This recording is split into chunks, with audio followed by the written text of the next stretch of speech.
Hello, good morning મિત્રો, કેમ છો? મજામાં છો? આજે સન્ડે છે, રવિવારની રજા છે અને ચા પાણી નાસ્તો કરી લીધો છે. હવે તમારી સાથે એક વાત કરવી હતી. સન્ડે છે, રજા છે, એટલે એક વાત કરવી છે તમારી સાથે કે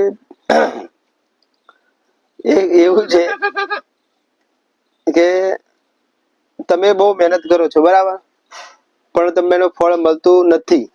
તો એમાં એવું હોય છે કે આપણા માઇન્ડ બે મગજ હોય છે, એક કોન્શિયસ માઇન્ડ અને એક સબકોન્શિયસ માઇન્ડ.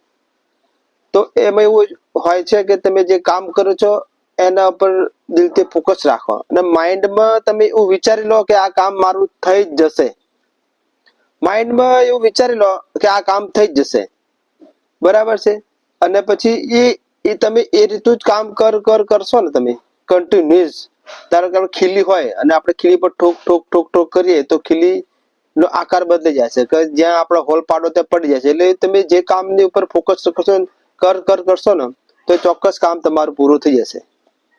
કે મારી સાથે ઘણા આવા કિસ્સા ઘટેલા છે અને મેં સબકોન્શિયસ માઇન્ડ ઉપર વિશ્વાસ રાખ્યો હતો.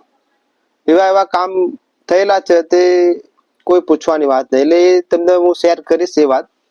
પણ તમને એક જ છે, એવું છે કે તમે જે કામ કરો એના પર ફોકસ રાખો, હિંમત ના હારો અને એવું વિચાર કરો કે આ કામ થઈ જ ગયું છે મારું. બસ. કોઈ બી ફોર વ્હીલ હોય, ગાડી હોય, મકાન હોય, કોઈ પણ હોય, XYZ વસ્તુ હોય, કઈ પણ હોય, પણ માઇન્ડમાં વિચારો કે આ કામ મારું થઈ જ ગયું છે અને એના પર જ ફોકસ રાખો તમે, તો 100% પરિણામ મળશે તમને, એ ગેરંટી છે. કારણ કે મને મળ્યું છે પરિણામ, તો તમને મળશે. એટલે સબકોન્શિયસ માઇન્ડ ઉપર તમે ફોકસ રાખો કે આ કામ થઈ જ ગયું છે, ભલે ના થયું પણ એના પર જ ફોકસ રાખો તો થઈ જશે. મારા કિસ્સા એવા ઘણા છે, તો ઇમ્પોસિબલ કામ પોસિબલ થઈ ગયેલા છે, બરાબર છે. તો આગળ એ વિડીયો આપણે શેર કરશું, વાત કરશું એની ચર્ચા.